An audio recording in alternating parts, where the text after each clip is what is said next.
This is Zen-Brain.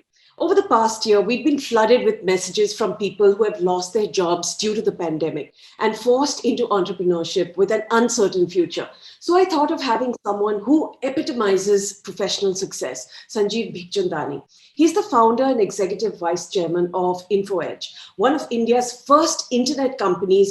InfoEdge owns naukri.com, Jeevan Sathi, 99 acres, and has strategic investments in tech-based startups like Zomato and PolicyBazaar, among many, many others. Some of us already know this. Sanjeev joined ad agency Lintas for a brief period and then went on to IIM Ahmedabad in 1989. Then worked as part of the brand management team on Horlicks, which he quit in over a year to start his own business, as he says. For 7 years, he dabbled in many ventures, including salary listings to pharma trademarks, till 1997, when he launched naukri.com. From a servant quarter, mind you, above his father's garage with 2,000 rupees in his hand. And the rest, as they say, is history. He was awarded a Padma Shri in 2020 and is also a founding trustee of Ashoka University. Thank you very much for joining me on Zen-Brain, Sanjeev. Thank you so much for inviting me, Shruti. Sanjeev, I've met you as part of a news organization, as a freelancer, and now entrepreneur. And I have to say this, you've been exactly the same. Despite how successful you have become over the years, you've always been accessible, humble, and always helpful. And you even return calls, which is a first. So first of all, thank you for that. No, thank you so much for saying these kind words about me. Yeah, people don't really change, right? Some do, and I'm glad you haven't. But, I want to get started with something really interesting, which is you actually wanted to be Rajesh Khanna when you were 10. I mean, do explain. So everybody daydreams. I was a big daydreamer. I would go in the school bus from home to school and stare out of the window just daydreaming, right? And so I had various daydreams. When I was 10, I wanted to be a film star. When I was 11, I wanted to be a cricketer.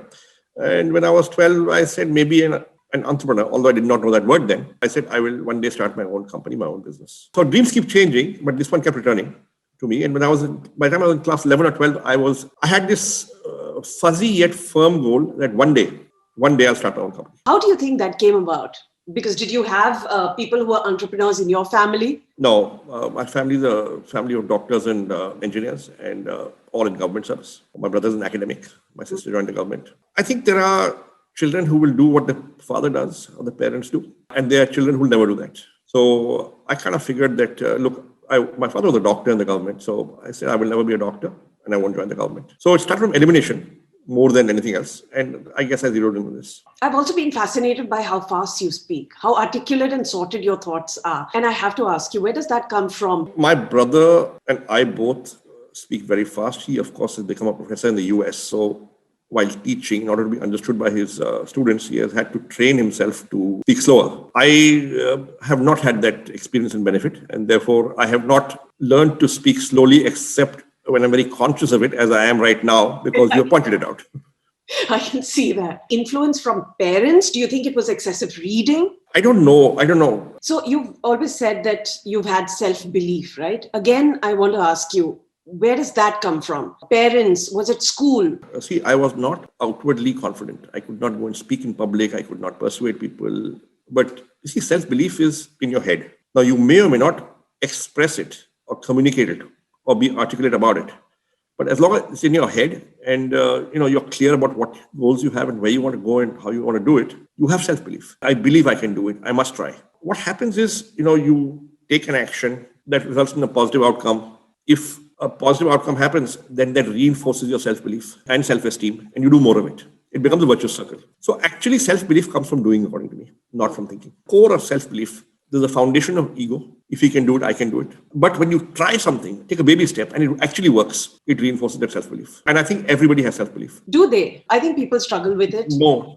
If they are struggling with it, maybe they should focus more on the actions, and small actions yielding positive outcomes will reinforce self-belief. Hence, people say, just start the day with making a bed or doing little things that you succeed in, which reiterates the fact that you're not that useless after all. And no, I think, look, if you have a goal, can you break that down into smaller goals? So if you have a crazy large goal, you're going to be intimidated by it. But if you can break that down into very finite steps, and say, okay, I will do these 3 things over the next 1 week. Finite, achievable. You will get there. And as you get there, you will reinforce your self-belief. What role did school play in self-belief? I think huge. I'm the kind of person who has been fortunate enough to have gone to some very good institutions, either for study or for work. I've had great belief in all of these. It's quite possible that no matter which school I would have gone to, I would have found reasons to believe in it. People are like that. You believe in who you are, what you stand for, where you studied, where you worked,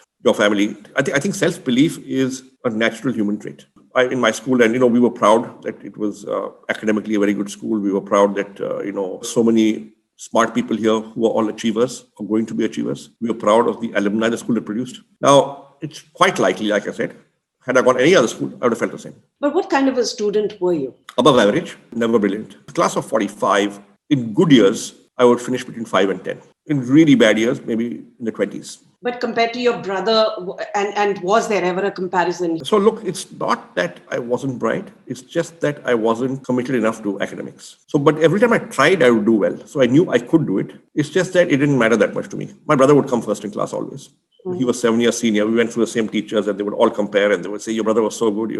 All that would happen. It didn't affect me. But clearly you were above average, like you mentioned, because you did clear IIT and chose not to attend, opting to do economics honors at St. Stephen's. Why? It's more complicated than that. When I was in class 11, the country was migrating from class 11 to class 12. Over a 3-year window, different states were doing it at different times. So therefore, some people had to go to class 12, some people were finishing school. So in order to make it a fair and level playing field, the IIT said, you can join IIT after class 11. You don't need to finish class 12. You can write the exam and join IIT. So which means that in my school, you essentially got 2 shots at it. Once after class 11, if you didn't go or didn't get in, you could try again after class 12. Of course, you can try after first year college, second year college also, but people didn't want to drop years in that fashion. Mine was the last batch that could do this because after I finished, the whole country had migrated to class 12. Now, obviously, Indians, achievers, parents saying, get into IIT now. Why are you waiting 1 year?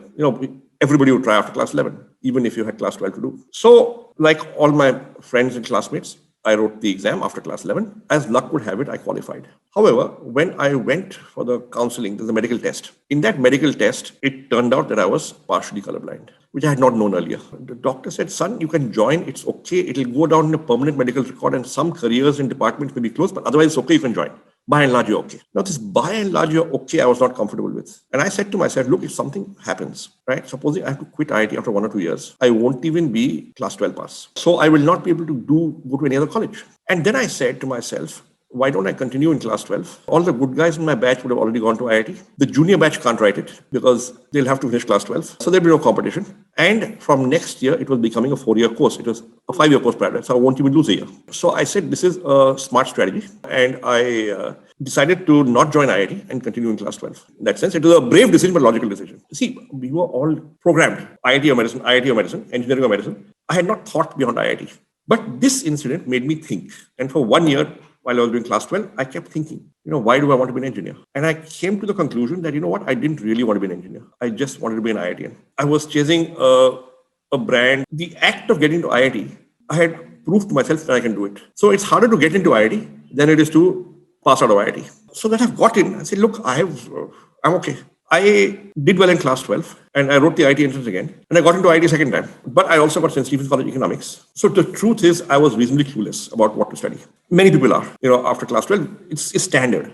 You don't really know, right? I didn't know. So I chose St. Stephen's. I said, this is a 3-year course. That's a 4-year course. I had done science with bio. I didn't know economics. I was not passionate about engineering. I said, look, why do I want to spend 4 years doing something I'm not passionate about when I can spend 3 years doing something I know nothing about? It was as stupid as that. I stumbled into college. I think everybody stumbles into college. In India, at least most of us do, right? And the subjects that you sort of choose, are often determined by your marks and not by your interests. That's right. So what did you want to achieve through economics honors? We go for brands, we go for prestige. I was going for that. I didn't know, what economics is actually about. I had never studied economics. So I had spoken to a few seniors of mine. They said, read the budget inside out. There's to be this annual publication that will come from the Hindu newspaper, big fat annual document. You go through that and read the first 3 chapters of economics by Paul Samuelson. So I did that. And sure enough, the questions came. what do you know about economics? I said, look, I've read the budget, I've read this, and I've read the first two chapters. So they started laughing.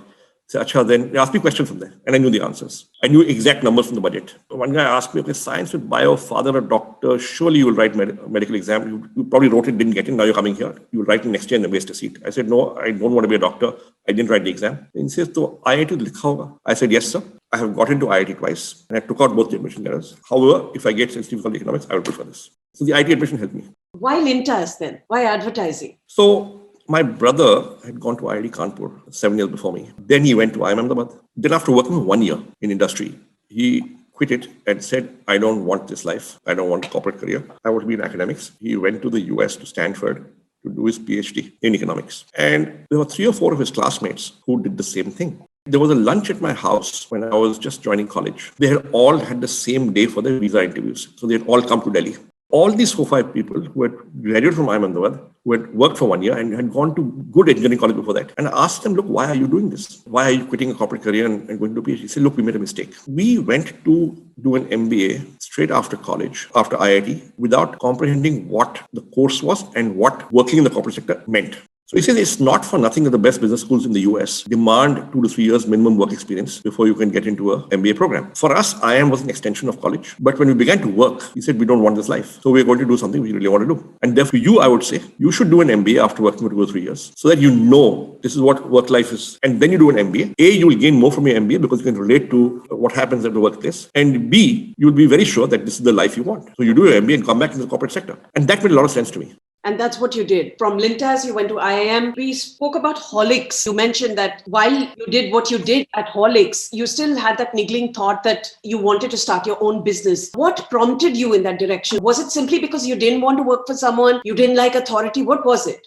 No, I think independence, creativity, authority. Authority is not something I'm really conscious of, but yeah, I love the independence. I was also very fearful. My father was a doctor in the government, monthly salary check, never enough money at home. We're not a wealthy family. There was no family reserves of money. Mom was a homemaker. I was hooked onto that salary check. So I was fearful of leaving my job. So even though I would always say I will do my own company, even at Lintas, I would tell everybody who cared to listen. I said I will work for 2 more years and then quit and do my own company. So I was clear on the goal, but when it actually came to executing on it and quitting that salary, it took me 6 months of tossing and turning and agony and agonizing to actually muster up the courage to quit. I could not walk away from a salary so easily.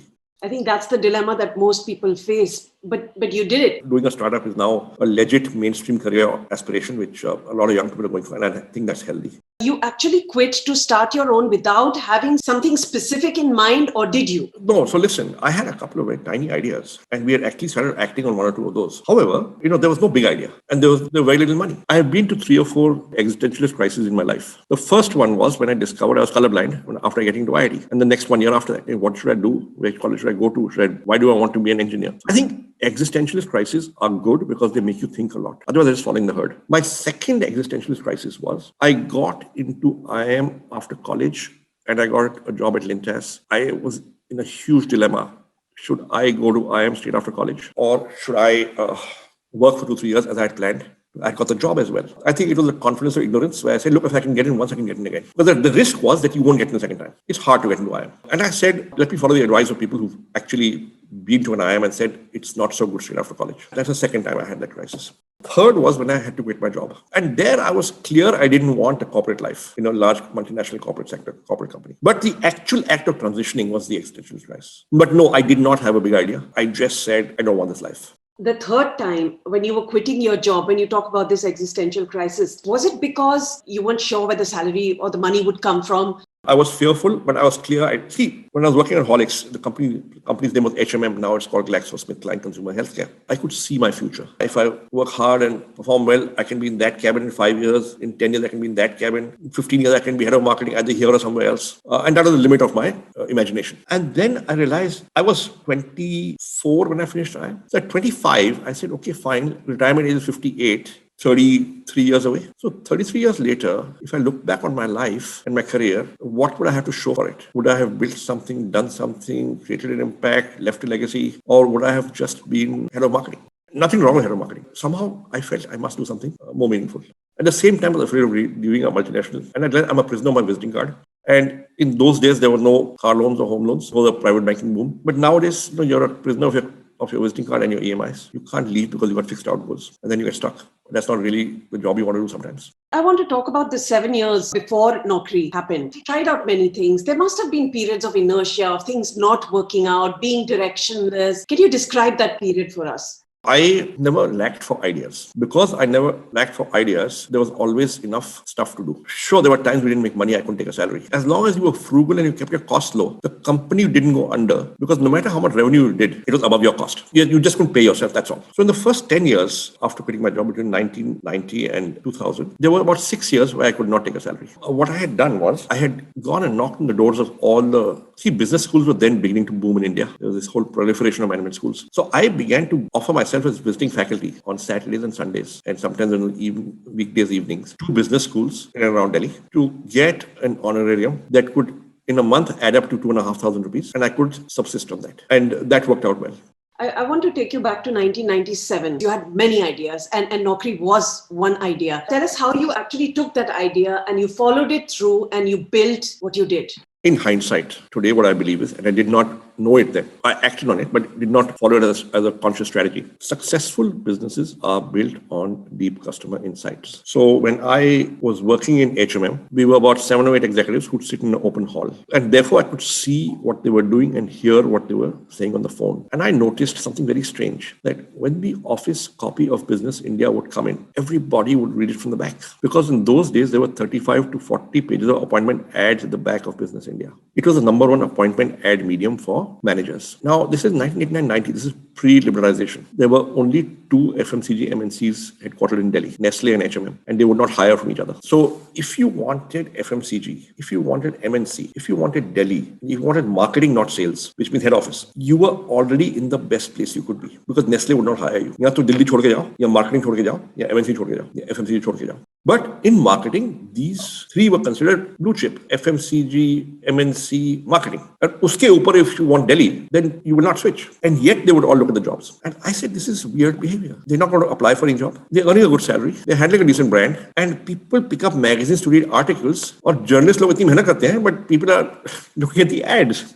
Not reading the articles. Then I realized that jobs are a high interest category of information. I didn't know what to do with this insight. This is pre-internet. This is pre-PC on every desk, pre-laptop, pre-everything, pre-mobile phone. So but this became one of those file and forget kind of insights. In 96, 6 years later, I had quit my job and tried my hand at 20 different things. When I saw the internet for the first time, this insight came back to me and I said to myself, let's just take jobs from newspapers and magazines around the country, rehash them in your own words and put it up on the internet and see what happens. So Naukri started as an experiment. I went to Central News Agency in Madras Hotel in Connaught Place. I went through all the newspapers and magazines there and figured out which ones carry appointment ads on which days of the week. And they made a whole schedule. That on Mondays I want this, on Tuesdays I want that, on Wednesdays I want this, plus I want this magazine, plus this, plus that, plus that. We would get the appointment ads into our office. We would rehash them in our own words, our own data structure, and we would compile a database of jobs from published sources. And we put it up on the net and we called it Naukri. And because jobs are a high interest category of information, traffic began to come. We had no money to advertise, nothing. This is 97. There was no venture capital. When we launched, there were only 14,000 internet accounts in the country. Must have been a couple of lakh users with share accounts in offices. But it looked like a large number to me. And that's how we launched.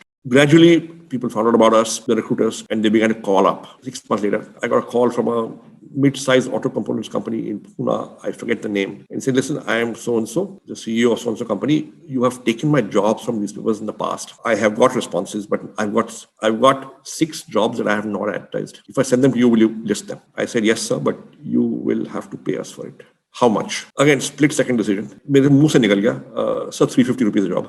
And he says, fine, I'm sending you a demand draft of 2,100 rupees along with the job details. And 2 days later, the courier came and we'd got our first revenue. And so much for pricing strategy. And 350 rupees a job listing remained the price for a Naukri job listing for the next 10 years. And that came in a flash of a second. But now you hear of startups with comprehensive business plans. You obviously sound like you did not have it laid out in the beginning. No, we did not have a plan. We had a back of the envelope calculation. I had said to myself that, look, if I can get 1,000 companies to give us one job listing every month and charge 500 rupees for it, that is 5 lakhs a month. That's 60 lakhs a year. And if you can achieve this in 3 years' time, the company would have gone up 5x in revenue because our last revenue had been 12 lakhs in the year. And we were breaking even. Sometimes I was taking salary, sometimes I wasn't. So I said, if ये 5x हो जाए, 60 lakh, it's a huge achievement. That was the back of the envelope costing. I said, okay, fine. Now, what is the lowest cost we can do this in? Because we can't spend too much money. We don't have money. And that's how we started. Then it became, okay, so it's 350 rupees a single job listing. Why don't we sell annual subscriptions? 6,000 rupees, unlimited number of jobs from your company for 1 year. Now, how does that work? It works very simply. If you get 6,000 rupees a year, you get a lot of jobs. If you get a lot of jobs, you get a lot of traffic. So that works to the side. Our costs were working out to about 1,80,000 a month. And I said, if you can have one subscription a day at 6,000 rupees, we will break even. So I kept it very simple in my head. 6,000 rupees looks like a no-brain price. 6,000 rupees we can sell by direct mail. The guy will send a check in advance. Which are 30,000 rupees, you have to go and make a sales call. And what we did was put up job listings from newspapers for 6 months. We just took out all the old data and had a mailing list of 3,000 HR managers. We sent them all a letter and said, this is the internet, this is Naukri. You have advertised in the past. You may have got some responses referring to us. Maybe you know about our site. For 6,000 rupees a year, you can send us jobs and we'll put them up. The format is attached. And sales began to happen. And the math worked very well because within a couple of years, we were doing 3 lakhs a month. So we were breaking even. I wasn't taking a great salary. Sometimes wasn't taking a salary. There was now direct money expenditure also added on. But our goal was survival and break even and saying that, listen, next year we'll grow, we'll make a profit, it'll be fine, I'll take a salary. So when you're bootstrapping and starting out, and there was no venture capital in India those days, we never thought of venture capital. It's about breaking even through revenue and then making a profit through revenue, being frugal. Otherwise, you will not break even. But you've always maintained that you focused on sales. Like that was the core area. We had to, because if we didn't get customer money, we would not survive because we had no investments. There was no choice. Some people genuinely believe that an entrepreneur's capacity for risk-taking leads them to success. What do you say about that? So I think that's a myth. There's a difference between risk-taking and being risk-prone. Entrepreneurs are risk-averse. All rational people are risk-averse. Entrepreneurs are risk-averse. They will try and achieve their goals with the least possible risk. It's just that if their goals are different from somebody else, there may be a higher level of risk in trying to achieve that goal. But they will still take the lowest risk path to the goal, or sensible entrepreneurs should do that. And I have always maintained that the difference between a good entrepreneur and a great entrepreneur is somebody who is successful for 30 years, 40 years, 50 years, builds an organization at last and is market leader. It's not just about opportunity identification. So opportunity identification is the easier part. The real issue is how well you understand, manage and mitigate risk. Because over a 20, 30 year period, you go through 3 or 4 or 5 or 6 business cycles, ups and downs, boom, bust. When you're booming, when you're in a boom, everything going great, investors are backing you, you got pots of money. But what you do then will determine how you survive a bust, right? So if you build up unsustainable costs, aren't profitable. Because when the bust happens, typically investor money dries up. Right? And then it's very painful for companies that have built up wrong cost structures. So it's about keeping your head in a boom and doing the sensible thing and not taking risks that will make you look silly in a bust. That will determine how you survive 30 years or 40 years. And therefore, how you manage risk, understand risk, mitigate risk, comprehend risk, that matters a lot. And that is what differentiates a great entrepreneur from a good entrepreneur. And that really leads me to the next question. Competition, and how did you handle that .com bust? So we had bootstrapped for 3 years when the bust happened in the year 2000. We knew the value of money. We had a very good reality check. We knew the moment we got VC money, we knew we don't deserve this money and we don't deserve this valuation. But as a bubble happening, we've got it, we are fortunate. Let's take it. And we immediately put it in fixed deposit in the bank. This was the 7 crore that you talk about. I see 7.3 crores. So we got lucky, right? We got it 1 week before the meltdown. The truth is when market corrections happen for 6 months, believers are in denial. Temporary correction, it'll come back. All that talk happened in 6 months. And we had, I had bootstrapped for 10 years and had not taken salary for 6 years. And we really knew the value of money. And we said, इतने पैसा है, इतने में ही करना है और ये पैसा दोबारा आएगा नहीं. So do not spend it foolishly. Do not assume you get next round. Do not assume valuation बढ़ेगी. Do not assume anything. So we're very careful how we spend it. And we did not spend a lot in advertising. We simply said we will grow the company the hard way. New products, new technology. So we moved the office from my father's residence to Sector 5, Noida, back lanes, open drains, in the middle of rubber and chemical factories at a 12 rupee per square foot monthly rent. Other .com were at 140 rupees square foot rent in South Delhi. We were clear कि इसी में काम करना है. And जब तक sale नहीं बढ़ेगी, तब तक we can't spend. We can't spend foolishly. At the same time, you had competition that was spending a huge amount on marketing. When you're faced with competition, and I think many entrepreneurs might be going through that, where you have a competition which has lots of VC money now. How do you keep your focus on your product and your business? Our strategy was informed by customer insight. What is that customer insight? That jobs are a high interest category of information. Therefore, you need to aggregate many jobs. In order to aggregate many jobs, you were taking jobs free from all published sources. Plus, we were charging people to list jobs that they had not advertised. And the pricing was so low And the annual subscription was so useful that we always had the largest number of jobs. If you had the largest number of jobs, you got the most traffic. Our competition were not informed by that insight. So where we had a single listing for 350 rupees, they had a single listing of 3,500 rupees. They would never get enough jobs. So you advertise because you have the money, you get the traffic doesn't come back because they don't find the jobs. We don't advertise, but we got the jobs. So it's because we had that customer insight that informed our pricing strategy, that your goal is to aggregate the most number of jobs. We were the only people taking jobs free from published sources. We just had to have the most number. We were chasing that one goal, most number of jobs. So really, it's about being close to the customer. So if you have better understanding of the customer than your competition, and you are acting on the better understanding in a manner that your competition is not, you have an unfair advantage. We had raised 25% of the money that our competitor had. But we survived the meltdown because we were acting on the basis of this insight. So it's really important to stay close to the customer. The better you know your customer, better you understand the customer, the better insight you have on what will work and what will not work, the more you will be able to innovate in a relevant manner. But did you ever go through a period where you came close to shutting the business? There was a period when around 9/11, where we had 16 months of money left.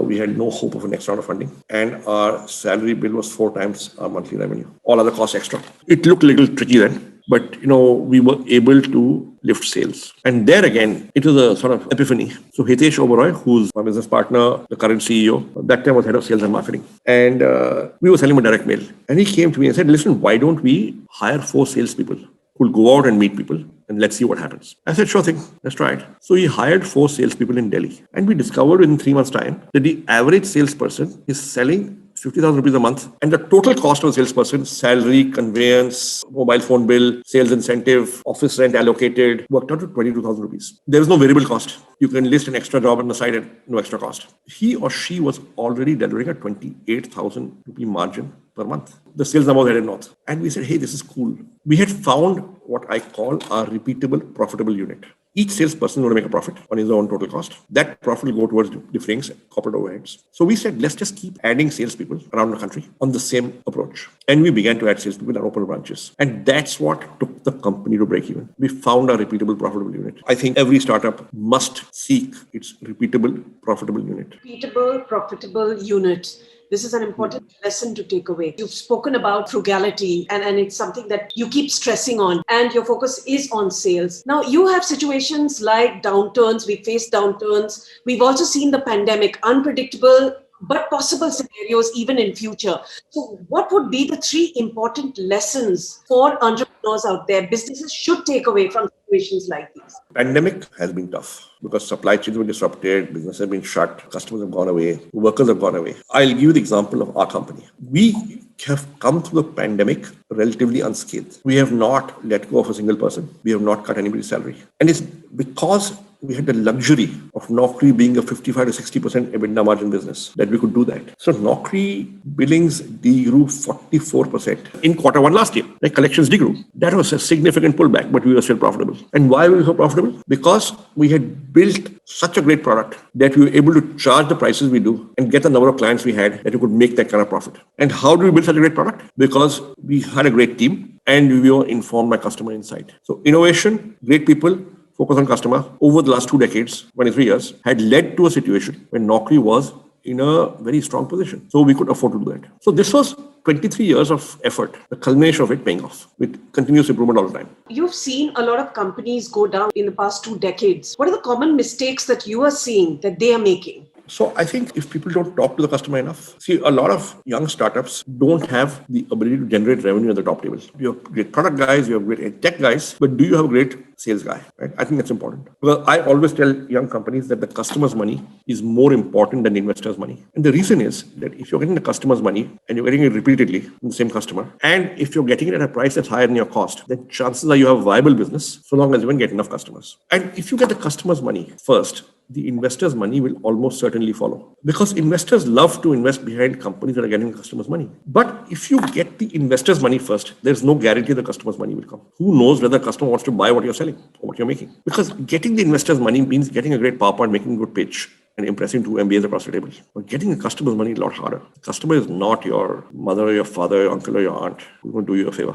And certainly not buying a second time. You can buy first time on a promise, but if you don't live up to the promise, you'll not buy a second time. And therefore, I keep saying, get the customer's money. The investor's money will come. But if you get the customer's money, you may not want the investor's money. You may not need it. But was that the potential that you saw in the companies that you have invested in, whether it's Zomato, whether it's PolicyBazaar? So they were very early stage. So PolicyBazaar, we invested on a PowerPoint. But we were able to quickly assess, hey, this thing will have legs. This thing will work because there's such a compelling value prop there. There's no competition in the market. So Yashi Dhaya, the founder of PolicyBazaar, came and sat in my cabin, opposite my table, opposite my desk. And he says, I'm willing to bet you're paying 60% more than you need to for your car insurance. I didn't believe that. I said, don't be silly. I said, all insurance is the same. So you take out your insurance papers. I took them out of my backpack.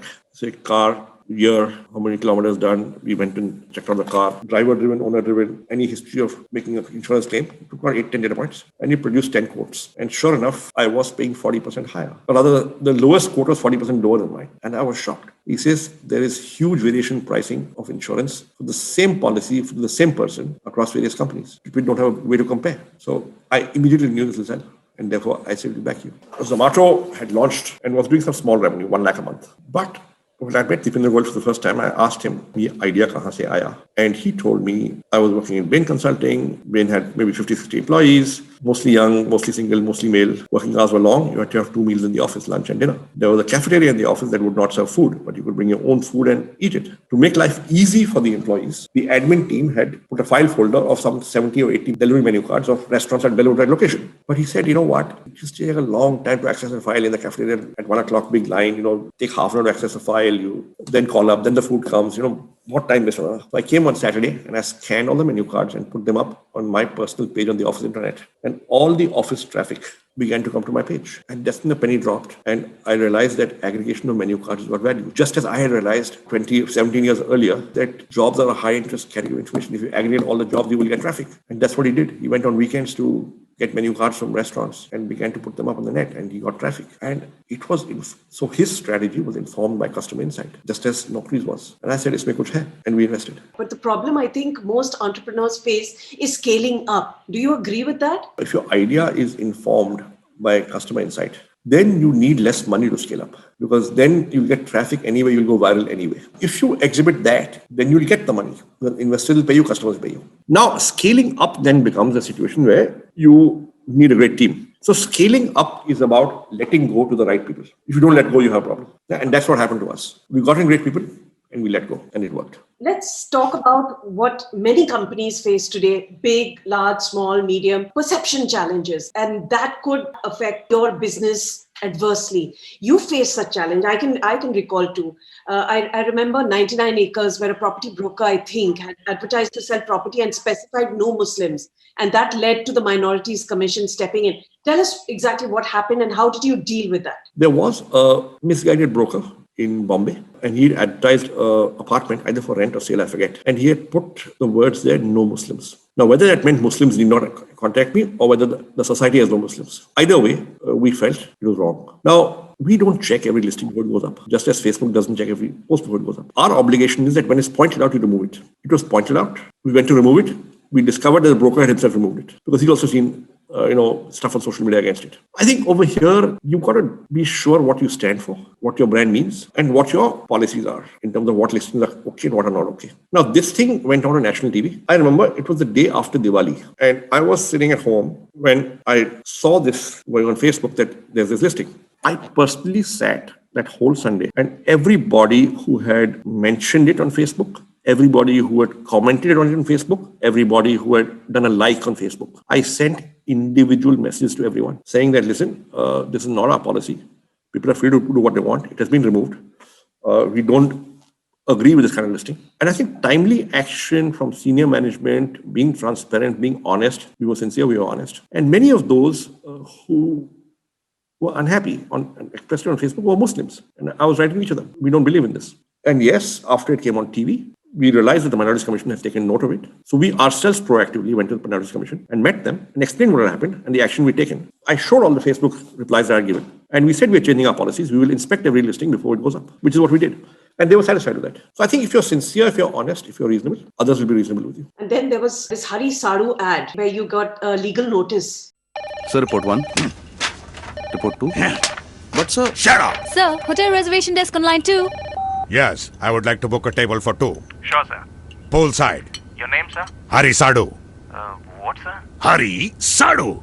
Sir, may I? Yes, write down Hari Sadhu. H for Hitler, A for arrogant, R for rascal, I for idiot. That's right. Now write Sadhu. S for... Shameless? The Hari Sadhu ad was quite well known. It did well for us and was becoming a very, very good ad when suddenly, we got a legal notice. I was traveling for about 10 days. So it had come on my desk and nobody responded to it because it was on my desk. And by the time we responded to it and got in touch, the press had picked it up. So it became this big issue. The allegation was that my son, who's 11 years old, is getting teased in his school because his name is Hari. Some of the media contacted the school principal, and the school principal went on record saying this is not true. And they've never brought it up with me. I would have stopped. If the boy is being teased in school about it, I would have had to stop immediately. So that gave us belief that, look, this is not a genuine complaint. And so that gave us sort of the thing that we have done nothing wrong, and nothing came of it. I think a lot of companies now just switch off and wait for that entire controversy to pass before saying anything. That's the other way to also look at it. I'm winding down now. I just want very quick answers from you. You did not build a business to sell, but to grow. Why? Look, I think great companies last 100 years, 25 years, 50 years. East India Company lasted 250 years. Of course, it was helped by government monopoly. But if you look at Google, look at Microsoft, great companies are a lifetime's effort for some people. The core team, the founder, whoever. And great companies often outlive the founder. It depends what your goals and motivations are. I wanted to build a brand. We should build a company. We should build an institution that is relevant for a long, long, long time and creates value for its customers, its employees, and its shareholders for a long, long, long time. How much do you rely on instinct or gut feeling, and how much on numbers and data? I think you need both, because it is numbers that will hone your gut feeling. You overlay judgment on top of numbers. But has there been a situation where you have defied the numbers and gone with a gut feeling? No, it's hard to defy numbers as long as the numbers are authentic, unless you have some insight which tells you, hey, these numbers don't tell the whole story. When we were very, very young as a company, we didn't have too many numbers to go with. I knew that jobs are a high interest category of information because I had observed 8 of my colleagues building business in India from the back. That resonated with my gut. But had I done a survey of 1,000 people saying that, are you interested in jobs, knowing about jobs? No, I had not. I just knew it. That's nicely put. What is work-life balance for you? Can there ever be work-life balance? So look, the truth is when you're doing a startup now, it's very hard to make a startup succeed unless you are obsessing about it 24/7 because it's difficult. There's a guy called Sagar Daryani, who's the founder of Wow Momo. I once was in a panel discussion with him and he was asked this question, what's your view on work-life balance? And his answer was very good. He said that if you're doing a startup, there is no such thing as work-life balance.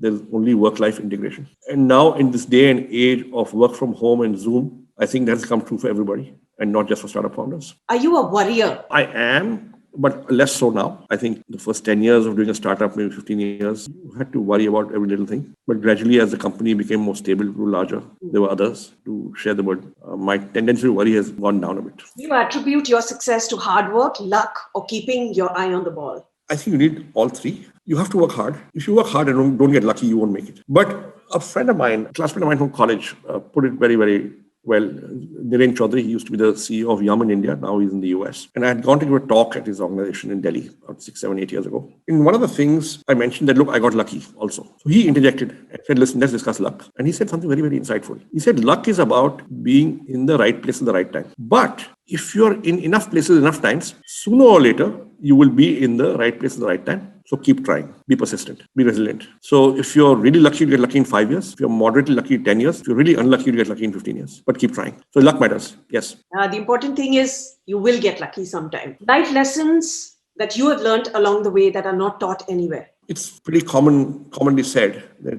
you got to be a great people's person if you want to build a good business because you can't do it alone. You need people with you. So an entrepreneur has to be a personal magnet for talent. You have to be the kind of person people want to work with. And that's how you'll attract people to work with you, even though you don't have money. They will believe in you. They will believe in what you're trying to do. You'll find common cause. And if you are able to be that personal magnet for talent, I think that's half of success is achieved. How do you balance IQ and EQ? You need both. It's the same question about numbers and judgment. IQ will get you started. IQ will help you take a right technical decision, but EQ will make sure that you carry it forward substantially. And something connected to that, as founding trustee of Ashoka University and as a parent yourself, what are the tools parents can teach kids to make them mentally and emotionally resilient? What we're seeing today is too many distractions, too much social media, too much instant gratification. Kids are in a hurry. The truth is, it takes a long, long time to achieve anything significant. One of my favorite songs is a song by Billy Joel called Vienna. मैं कई लोगों को गाना सुनाया है कि सुन लो और शब्द समझो. Slow down, you crazy child. You're so ambitious or juvenile. Tell me if you're so smart, why are you still so afraid? And so on. When I had my first job, we had a senior director in the company at Lintas. His name was Stanley Pinto. Retired many years ago, lives in Bangalore now. And he used to keep saying one thing. Whenever people go to him and say, listen, I want this increment, I want this promotion now. And he would say, all good things will come to all good people in the fullness of time. So I would teach patience. Thank you for sharing your knowledge. And of course, I'm going to end with what you've just said, which is it takes a while to achieve anything. And for people who look at your success and think it happened overnight, know that you've been through enough existential crisis, lots of failures, lots of challenges to achieve what you have and come out. So listen, we are small people. I'm a very small person. Think of the greatest people in history. Okay, think of the Indian freedom movement, Mahatma Gandhi, Jawaharlal Nehru, Sardar Patel, all the leaders. Mahatma Gandhi came back to India in 1915. Independence was 32 years later. It took time. Think of Jesus Christ and the years he spent in Galilee. Think of the Ramayana, 14 saal ka vanvas. So you have to spend time. Very often you achieve after some struggle and some years of struggle. Whether in life or business, have patience. Keep working at it. Well, on that note, thank you very much for joining me on Zen-Brain. Thank you.